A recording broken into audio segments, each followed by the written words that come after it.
ఒక public policy impact ఎంత వస్తుందో ఇది ఒక ఉదాహరణ మాత్రం అధ్యక్ష. ఇక్కడే సూర్యకుమార్ గారు ఉన్నారు అధ్యక్ష, మీకు అందరికీ ప్రత్యక్ష సాక్ష్యం. ఆవిడ మీరు చూస్తే 96లో గ్రూప్ 1 సర్వీసులో సెలెక్ట్ అయింది. నేను 95లో రిజర్వేషన్లు ఇచ్చాను, మహిళలకు 33%. అందులో సెలెక్ట్ అయ్యి ఇప్పుడు ఉమెన్ అండ్ చైల్డ్ వెల్ఫేర్ సెక్రటరీగా పనిచేసే పరిస్థితి వచ్చిందంటే ఆ రోజు బెనిఫిషరీ, ఈరోజు పాలసీ నిర్ణయించే పరిస్థితికి వచ్చింది. అంటే ఒక పాలసీ ఎంత పగడ్బందీగా ఉంటుంది, సమాజంలో ఎంత ఇంపాక్ట్ వస్తుంది, అది చూసినప్పుడు నాకు ఆనందం కలిగింది. నేను మాట్లాడుతూ ఉంటే సార్ మీరు పెట్టిన పాలసీలో నేను కూడా బెనిఫిషరీ అని చెప్పి ఆవిడ హిస్టరీ చెప్పినప్పుడు నేను గర్వపడుతున్నానని చెప్పి కూడా నేను మీకు తెలియజేస్తున్నా. దీనికంటే మీకు ఏం కావాలి సాక్ష్యాలను అడుగుతున్నా. సజీవ సాక్ష్యం, ఒక స్ఫూర్తిదాయకమైన సాక్ష్యం అధ్యక్ష. అలాంటి మంచి కార్యక్రమాన్ని మనం ముందు పోయాం. ఈరోజు మనం ఒకసారి చూసినప్పుడు ఇక్కడే కాదు ప్రపంచం మొత్తం తెలుగు జాతి ముందుకు పోతా ఉంటే అందులో ఆడబిడ్డలు అగ్రస్థానంలో ఉన్నారని చెప్పి కూడా నేను మీకు తెలియజేస్తున్నాను. ఇదే కాకుండా అధ్యక్ష, నేను అనేక సందర్భాల్లో అనేకమైన రిఫార్మ్స్ తీసుకొచ్చాను మహిళల కోసం. ఒక స్టేజ్లో మీరు చూస్తే అధ్యక్ష,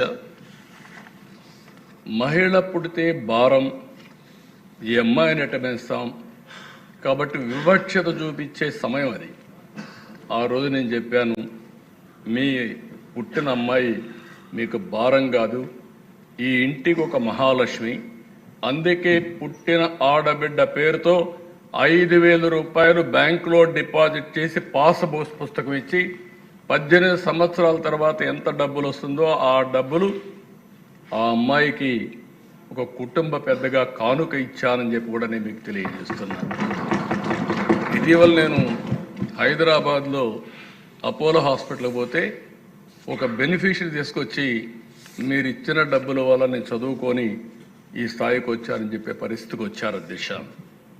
ఇంకో పక్కన అధ్యక్ష మీరు ఒకసారి చూస్తే ఒక నమ్మకం, ఒక కాన్ఫిడెన్స్ కావాలి.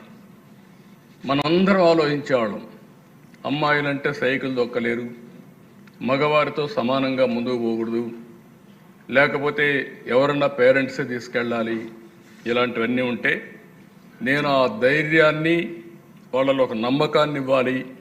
మగపిల్లలు ఆడపిల్లలు తేడా లేదు, అవసరమైతే ఆడపిల్లలే దూసుకుపోతారనే నమ్మకాన్ని ఇవ్వడానికి 8, 9, 10వ తరగతుల విద్యార్థులందరికీ, స్టూడెంట్స్కి అందరికీ, ఆడపిల్లలందరికీ సైకిళ్ళు కొనిచ్చాను అధ్యక్ష. సైకిళ్ళు కొనిస్తే తల్లిదండ్రులు చదువుకోవద్దన్నా మాకు సైకిల్ ఉంది మేము వెళతామని వచ్చి చదువుకున్న సందర్భం అధ్యక్ష. అలాంటి ధైర్యాన్ని ఇవ్వగలిగాం. ఇంకో పక్కన అధ్యక్ష స్పీకర్గా కూడా ప్రతిభా భారతిని పెట్టాం. నేను పెట్టిన ఉద్దేశం కూడా ఆ రోజు ఇక్కడ కూర్చున్న వాళ్ళు అధ్యక్ష అన్నప్పుడు ఒక మహిళా స్పీకర్ని చూస్తే గౌరవం పెరుగుతుంది, ఆడబిడ్డల్లో కూడా ఒక నమ్మకం వస్తుందనే ఉద్దేశంతో ఆ రోజు పెట్టాం. ఈరోజు అధ్యక్ష president of India Narendra Modi గారి నాయకత్వంలో ఒక మహిళ దేశ రాష్ట్రపతి, ఒక ఆర్థిక మంత్రి నిర్మలా సీతారామన్ గారు, ఇక్కడ 3 మంత్రులుగా పెట్టాం, 21 మంది ఎమ్మెల్యేలుగా ఉన్నారు.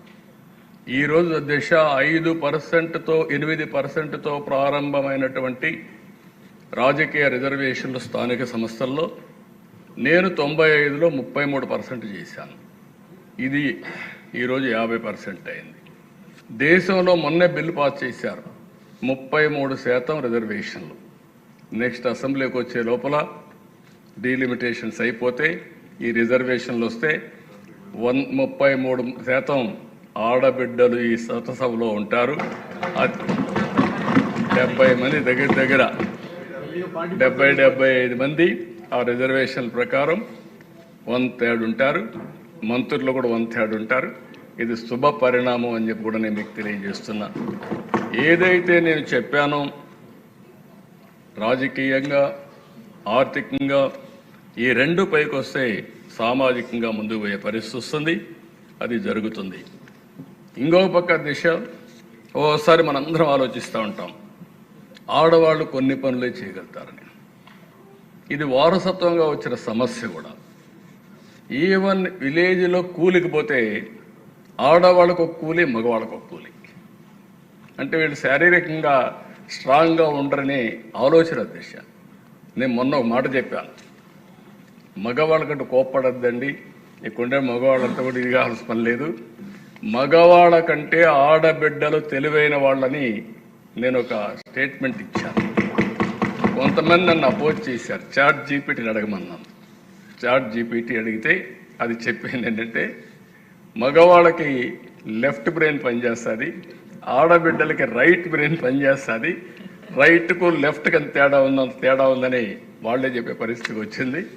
అది ఏ ఫీల్డ్ అయినా చూడండి, ఆడబిడ్డలకు అప్పచెప్పిన బాధ్యత ఒక నమ్మకంగా చేస్తారు అధ్యక్ష. అయితే ఒక ప్రాబ్లం కూడా మీరు చూస్తే, అమెరికా లాంటి దేశంలో కూడా ఇంకా మహిళలకు సమానత్వం లేదు అధ్యక్ష. ఆ ఆలోచన విధానంలో మార్పు రావాల్సిన అవసరం ఉంది. నేను అందుకని అధ్యక్ష, ఉమ్మడి రాష్ట్రంలోని కండక్టర్లుగా, డ్రైవర్లుగా ఆర్టీసీ బస్సుల్లో మహిళలు పెట్టాను. మహిళలకు రిజర్వేషన్ కూడా పెట్టాం సీట్లు.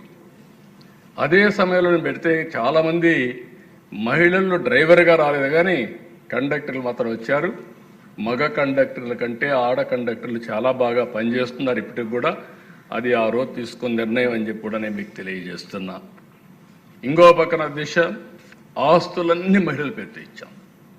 ఇల్లు, ఇంటి జాగా, వాళ్ళకిచ్చే అసెట్స్ అన్నీ కూడా వాళ్ళ పేరుతో ఇచ్చాం.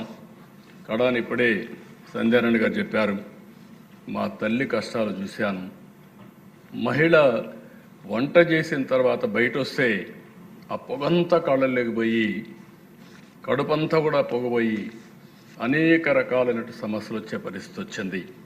అది చూసిన తర్వాత ఆనాటి ప్రధానమంత్రి వాజ్పేయి గారిని మెప్పించి 65 లక్షల గ్యాస్ కనెక్షన్లు దేశంలో మొట్టమొదటిసారిగా ఆడబిడ్డలకు ఇచ్చాం. అదొక చరిత్ర. రామ్ నాయక్ గారిని ఒక మంత్రి ఉండేవాడు, ఆయనపై నేను అడిగితే, నీకు ఈ ఆలోచన ఎట్టు వచ్చింది, ఇప్పుడు ఎక్కడున్నాయన్నాడు. మనసుంటే మార్గం ఉంటుంది, ఇమ్మంటే ఇచ్చాడు. దాంతో చాలా వరకు చరిత్ర మారింది, కట్టెలు పోయినాయి. అప్పుడు నేను చెప్పేవాళ్ళందరికీ, ఇప్పుడు గ్యాస్ కూడా ఇచ్చాను, మగవాళ్ళకి ఇబ్బంది లేదు, వంట చేయడం